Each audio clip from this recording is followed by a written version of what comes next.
ఆంధ్రప్రదేశ్ ప్రజల్లో ఎలాంటి వ్యతిరేకత భావం లేకపోయినప్పటికీ ఎమ్మెల్యేల్లో గ్రాఫ్ బాలేదని జగన్ ఎమ్మెల్యేలను రీషఫుల్ చేస్తుంటే అధికార పార్టీపై టీడీపీ ఎల్లో మీడియా ఎలా బురద జల్లిందో మనం చూసాం.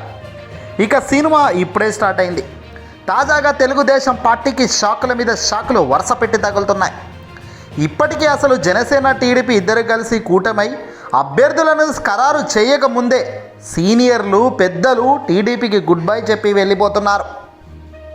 ఎన్నికల వేళ ప్రతిపక్ష నేత చంద్రబాబు నాయుడుకు వరుసగా షాకుల మీద షాకులు తగులుతున్నాయి.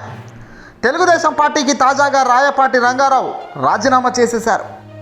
తెలుగుదేశం పార్టీ సీనియర్ నేతలు ఒక్కరిగా ఆ పార్టీని వీడుతున్నట్టుగా ప్రతిఘటించారు ఆయన. తెలుగుదేశం పార్టీ సీనియర్ నేతలు ఒక్కొక్కరిగా ఆ పార్టీని వీడిపోతున్నారు. విజయవాడ, గుంటూరులో కేశినేని, రాయపాటి కుటుంబాలకు తెలుగుదేశం పార్టీకి అండగా నిలుస్తూ వచ్చాయి వీళ్ళిద్దరు కూడా. చంద్రబాబు విధానాలు నచ్చకే ఆ నేతలు సైకిల్ దిగి వెళ్తున్నట్టుగా ప్రకటనలు చేస్తున్నారు. మొన్న విజయవాడ ఎంపీ కేశినేని నాని తెలుగుదేశం పార్టీకి గుడ్ బై చెప్పగా ఏకంగా ఈరోజు రాయపాటి రంగారావు రామ్ రామ్ పలుకుతూ గుడ్ బై చెప్పేశారు బాబు గారికి. ఇక అదే బాటలో మరికొందరు సీనియర్ నేతలు సిద్ధపడుతున్నట్టుగా తెలుస్తోంది. సొంత సామాజిక వర్గం నుంచి తగులుతున్న గట్టి షాకులతో తెలుగుదేశం పార్టీ కుదిలైపోతుందట. ఎన్నికల సమయంలో ఇది పార్టీకి కోలుకోలేని దెబ్బ అని కేడరా అంటోంది. ఇలా 1-2 కాదు, గ్రౌండ్ లెవెల్లో పట్టుమని క్లారిటీగా అసలు సీట్లలో తెలుగుదేశం పార్టీ గెలిచే ఆసక్తి కానీ గెలుస్తుందన్న నమ్మకం తమ్ముళ్ళకి లేనేలేదట. చంద్రబాబుకు ఇప్పుడు బ్యాడ్ టైం మొదలైందని చెప్పాలి. ఇప్పటిదాకా ఒక లెక్క, ఇక ముందు ఒక లెక్క, చూసుకోరా తమ్మి అంటున్నారు వైసీపీ నాయకులు. ఇక ఈ షాకుల నుంచి కోలుకోకముందే చంద్రబాబుకు మరో షాక్ లాగా వెంటనే తాగులుతున్నాయి. తెలుగుదేశం పార్టీ మరో నేత లింగంనేని శివరాం రాజీనామా చేసేశారు. తెలుగుదేశం పార్టీ పెట్టినప్పటి నుంచి అందులో ఉన్న లింగంనేని శివరాం ప్రసాద్ తాజాగా ఫేస్బుక్ పోస్టు ద్వారా తన రాజీనామా ప్రకటన తెలియపరిచారు.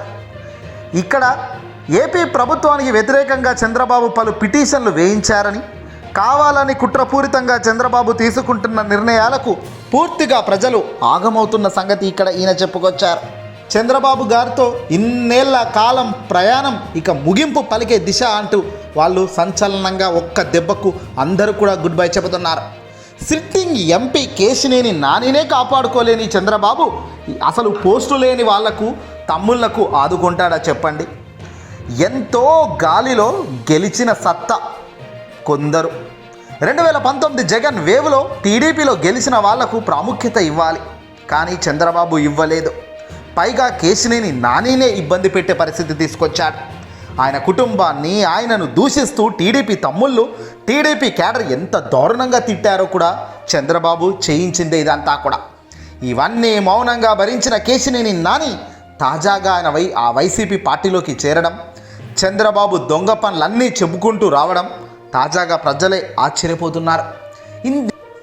నిజంగా చంద్రబాబుకి ఎందుకు బుద్ధి లేదు? గెలిచిన వాళ్ళనే వేలుపెట్టుకొని ఇతర పార్టీలోకి జంప్ అయ్యే మాదిరిగా అయిన ఎందుకు? ఏదేమైనా తాజాగా టీడీపీ క్యాడర్ పూర్తిగా కుప్పకూలిపోతుంది.